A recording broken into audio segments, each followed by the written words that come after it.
'cause I am the queen.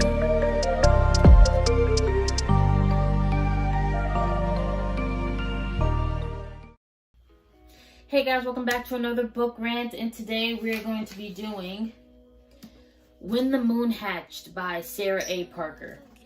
This is a fantasy, romance,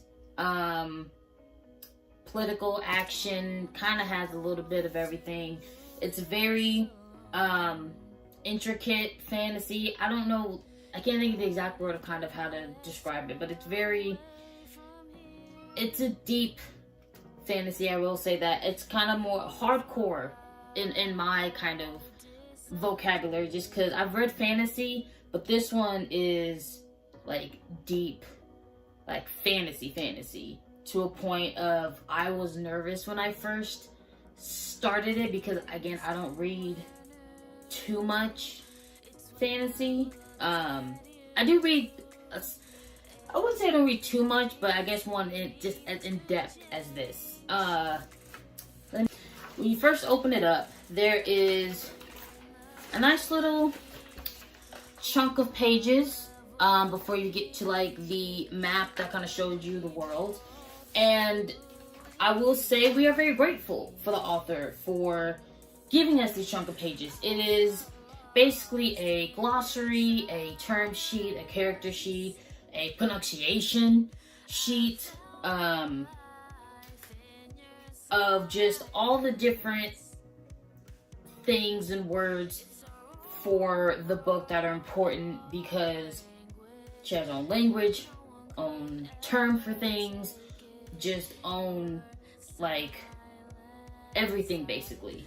And usually these things will be at the end, but this author was very gracious and gave it to us in the beginning, which I will say did make me nervous. It did make me nervous because I was concerned I wouldn't understand what was going on. Because anyone who reads certain fantasy books, you know, obviously, if there's things like I don't know how to pronounce, I don't need to know how to pronounce it. I know what it looks like, okay? I know what it looks like, and I know what's going on without having to know exactly how to pronounce whatever this is. This specific thing, I know what it is. And that's also what made me kind of, should I do a book rant on this? Because this is one of those, I know what was going on in the book. Like, I was reading it, I was following along, I know what was going on, but it was one of them trying to talk about it with someone else, like with you, or I did have a friend I talked about it with, trying to explain it is a little bit trickier, because I understand what's going on, but not knowing how to pronounce half the things and things like that was kind of hard to explain. And there's a lot that goes on in this book. Like, there is not a moment of peace, I will want to say. There might be a little calming sensation, but it's not very long. Something's always going on throughout this entire book. And even with the pronunciations page, sometimes I did go back a couple times, but at the same time, the pronunciations page, oh Jesus, the page doesn't give you every single thing. And then there's just having to explain, because again, they give you the creatures and the different terms and the different, just everything. There's just so much, and it's a lot. I think you should read it. I will say that. And this one is just in time for the second one. I haven't gotten a chance to read it because it did just come out. It did just come out, so I have not gotten a chance to get it and read it just yet. However, I will soon. But you definitely have to read this one first, because this isn't like a series of you can read it and then it's the second one and they're just about different characters. No, this ends on a cliffhanger. This ends on a very big cliffhanger, and we will get to that later. But I will say it's about a girl, Rave. She is a assassin for this rebel group who wants to get rid of the crown. And the crown is exactly what it is. There's the world split up in different sections, their world, of the Fade, no, that's not right. The Burn is up top, the Fade is in the middle, the Shade is at the bottom. And they each have their own rulers and things like that.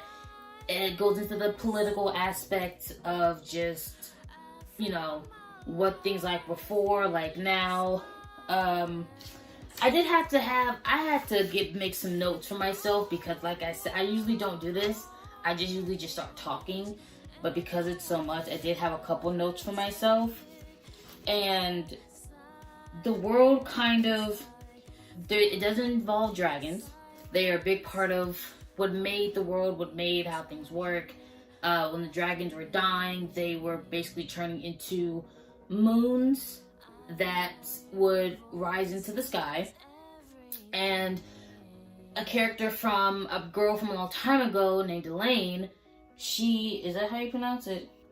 Eluin, if that's how you pronounce it, if that's wrong, I tried to look at the pronunciation. That's how like I said, it's just, I may not know how to perfectly pronounce it. I know what it looks like, I know who they are, that's all I care about.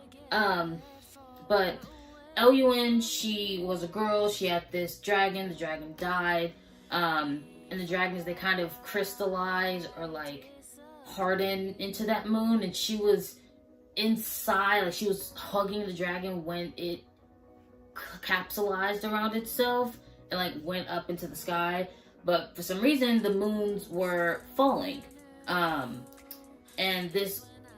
one of the creators of like the dragons in the universe or whatever, he got blamed, and then he got trapped inside this medallion, and basically Eluin's family, the Navines, were in charge of like keeping track of it, watching it, keeping it safe. But Eluin, she was crystallized inside of it, her dragon became a moon, but when it fell and it broke, she wasn't inside, and that's kind of where the moon hatched comes in, because they expected her to be inside, but she wasn't. So then there was that trauma. But honestly, the whole story is basically the Volgar family and the Navines. It's basically the intertwines of these two families. The Volgars are basically the royalty family, like they run the different sections, the different kings and things like that.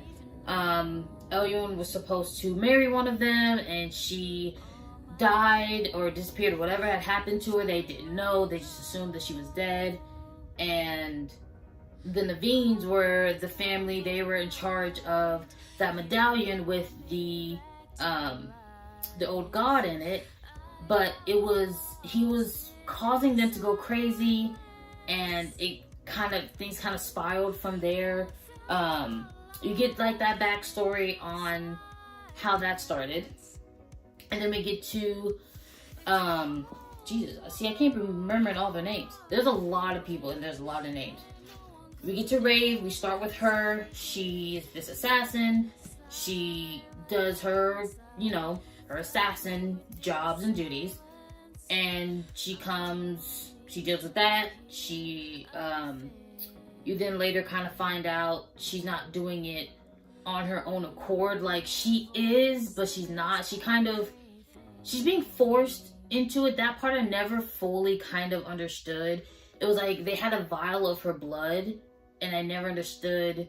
I think it has something to do with magic of having their blood can force them to, like, under their control. But, she's not completely okay with, being a part and doing everything. But, she has a friend, Essie, and the story kind of mainly kicks off when Essie is killed. She gets killed, and that kind of really kicks off Rave and her anger, her wanting for revenge, her just, that's where the story really kind of jumps into gear, because she immediately sets out to find the person that did it. And in that, she goes through the hills, ups and downs to find this person, and ends up being imprisoned with the people that she tries to attack. She ends up being imprisoned, deals with that. You then later meet Khan, who saves her. Khan is our MMC. He is a Volgar, and he is the king of the Burn, which is the most northern area. And he rules that area. A lot of the political aspects is also dealing with his brothers who run the other areas. They don't really like him too much because he doesn't fully agree with the things that, you know, they want things a certain way, he wants things another way. They're still kind of bitter with the past, because Eluin was supposed to marry one brother, but she was actually in love with Khan, and they were lovers. So that kind of caused some issues, because Eluin didn't want to marry the other brother, but she didn't have a choice. It was kind of, the Naveen family was kind of under the control of the Volgar family, basically. To kind of simplify it, they kind of made them, you know, just that kind of situation. It was kind of an arranged type of thing, if, you know, that makes sense. Because it has to do with also their dragon, so I had to get some of my notes, okay? Like I said, there's a lot going on, okay? And some of this I'm not even going to get into, because I don't even want to try to explain it. You just have to go read the book, because some of this I'm not going to try to go through and explain. It's really good. I'll just, don't get it twisted. Now, don't let me confuse you and make you think it's too much. I still very much recommend reading this book. It's very good. But, you know, they have their different dragons, obviously, because also that kind of affects it. The Molten Maws live in the Fade, the Moon Plums live in the Shade, and the Cyber Sis live in the Burn. It kind of goes against where they can live, is basically kind of what type of weather they can handle. Like the Cyber Sis live in the Burn because they need the sun. Their skin can handle that beating sun all the time, that heat. They couldn't live in the Shade because the Shade gets no sun. It's freezing cold all the time, snow, all that. They couldn't live down there because they couldn't handle the cold. The same thing with the Moon Plums being in the Burn. They can't handle it for too long because they need the cold. That's just how they're made. That's just how it works. But I forgot where I was. He saves her. He goes back, takes her back to the kingdom. She finds out who he is. Things yada yada yada. They have their own little adventure. He takes her back to the kingdom after she tries to escape, gets taken by some other people. They try to fight for her honor. Well, he ends up having to fight for her honor, and the right to mate with her because of how their area works or whatever. It was like a community type of thing. The people that she ended up getting taken by, I don't know, she'd get herself into situations. But he takes her after that whole journey of, you know, him rescuing her, her running away, him having to go get her again. She kind of softens. She's very closed off. She's very sheltered. Because a lot of this has to do with her, because she doesn't know where she came from. She doesn't know, she has a lot of like memories that she doesn't know where they're coming from, things like that. But she kind of feels drawn to Khan and goes with him back to his castle, learns who he is, things like that. She ends up learning about Elaine through the castle. She meets the rest of his family. Well, not his brothers, because they don't like them, but like he has a sister and things like that. She learns about Elaine. and she ends up getting even more memories that she doesn't know where they're coming from back, and it's just, and eventually Khan tries to convince her and tries to help her understand that Rave is actually Elaine. She has no memory of her life before she became Rave. She doesn't know how she lost her memory. She doesn't know any of this. She barely believes it, which we don't even know fully what happened yet. They don't even tell you that yet. I believe it happens in the second book when you actually get what the fuck happened. You gotta get a little bit, because given that she was forced to, she was gonna be forced to marry one of the other brothers, and she really didn't want to. She really did not want to have to marry this man. Okay, like she was not having it. She just could not do it. She was trying to figure out how to get out of it, because it was just, he wasn't a good person at all, and she was not trying to marry this man. And it talks about her having a plan of like faking her death, but you still don't get too much. You get like breadcrumbs, because like I said, there's a lot of political things going on. There's a lot of things are not how they seem. So with this first one, you're getting a lot of breadcrumbs and you get some answers, but I believe the second one, hopefully, I don't know how many books this series actually is, so there's a lot of things, a lot of answers, not a lot of answers, a lot of questions, and not very many answers. It's just, and Rave is also still trying to get the guy that killed Essie. She's still after him, trying to take him out, because he's on his own mission. He's going off to kill someone else. He's actually charged with, his name's Reek, and he's been charged with killing Khan's his niece. He's been charged with killing her. I don't fully remember why, because she's the daughter of like one of the kings, but it's, like I said, there's a couple rebel people trying to kill them, kill her, kill him, trying to stop a lot of things, but he does die, luckily. Rave does finally take care of him, because she doesn't know what he's doing. Like, she doesn't know that he's on the mission. All she knows is, and all she gives a fuck about, is you killed the one person that I had in my life, that I actually loved, like, that I cared about. Well, that she knew of. Essie was her best friend. Essie was very important to her. She doesn't have any family. Like I said, she doesn't remember anything. She doesn't know that she used to have a whole nother life. All she had was Essie, outside of the woman controlling her to be an assassin, and Essie was killed. So, yeah. She was like, I'm getting your ass. And she did. So, that's good. And the story ends on a big, like I said earlier, when it ends on a cliffhanger.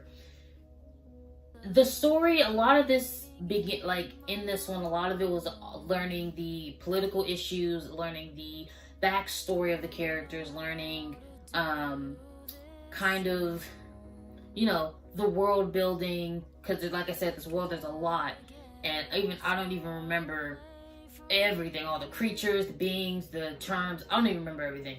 But this first one, I could tell, was really just the world building, the backstory, kind of just an introduction to the conflict. Because the thing is, it ends with Khan's sister breaking into their older brother's place to steal Eluin's journals that she had while she was living in that palace before she died, to see if they can find some answers of like what happened to her, how did she lose her memory, because this is Rave is obviously her, so like what happened, what was going on. So she found that, and you kind of discover she was pregnant, which, yeah, everyone knew, like, she had a child. Like, she had a child beforehand, but you find out that, like, the baby isn't the brothers who she was supposed to be married to, that it's actually Khan's, her lovers. So Khan doesn't know he has a child. Rave doesn't know she has a child. The child is fucking off to her own because she's currently in charge of the medallion because she's technically a descendant of the Naveen family, being Elwyn's child. So she has the medallion right now, and she knows what happens to all the women who have this medallion. She's trying to figure out how to stop it. So there's also that going on. She's on her own little mission that she was told not to go on, but she was like, fuck you, because I'm not going to keep dealing with this, because she knows it's about to happen and she doesn't want to deal with it. So you kind of end this book with more questions than answers. And again, I don't know how many books this series is going to be. So the second one, again, I haven't read it just yet. It literally just came out. As of filming, it came out yesterday. Now, when I post this, it'll be about, I don't know, 4 or 5 days-ish by the time I post this. But I can't, like, you know, I'm probably not going to be able to get to it yet. Anyway, that's besides the point. So I haven't read that yet. So there's hopes for the second one. There's a lot of questions that I'm hoping are answered, but again, they might not be answered because if anyone who's read Fourth Wing, we still got fucking questions on what the hell's going on with them, and they're still not finished. So we'll see what happens. It was very good. The world building, like I said, it can seem like a lot. That's the one thing that for me, because I've never read a fantasy show as intricate as this one. It is very deep fantasy, and I want more books like this. If anyone has any more recommendations on this type of fantasy, or this type of romantacy, I would love to read it, because the other fantasies that I have are just, they have their own worlds, but it's still more modernized. Like, it's not Earth or America or anything, but it's still not that deep, you know? Like, they don't have crazy words for things. Everything's, not like the names are pretty modern, and just, you know what I mean. I don't know how to explain it. But it's, like I said, it's not as deep and as intricate. There's not a ton of world building, if that makes more sense. Like, you don't really need all the world building, because it's not the actual where they're from, where they live is not that important to the story. For this, it is very important to the story, because Khan's brothers, they want to kind of basically overthrow Khan, I believe. Like, they do not like him. They do not agree with him. He doesn't agree with them. And it's just a lot of back and forth. So, yeah. But let's see how things go. Second one is going to be out soon. There's a lot of grief. There's a lot of finding your identity. Trying to survive in a world that really doesn't care about your survival, and depending on where you live and how big your status is, things like that, and holding on to pain and kind of the aftermath of doing that, because Rave does hold on to a lot of trauma, even things that she doesn't remember. She can feel it, and just everything that she's gone through since, even after she became Rave, and even not remembering where she was from, just everything she's gone through since then. She tries to just hold it onto herself and doesn't trust anyone. Even with Khan, she doesn't, as of now, it doesn't even seem like she wants to remember. She just feels she already has enough pain and she doesn't want more, and not having her memories just seem like it's easier than remembering everything that came before. So yeah, it can seem like a lot. In my opinion, it can seem like a lot. It is a lot, but I will say it was very easy to follow along as I was reading it. The author did really good with making sure, like, even without the glossary and things, you still got explanations throughout the book. Like, you still obviously got, you know, quick rundowns of what something was, what something meant.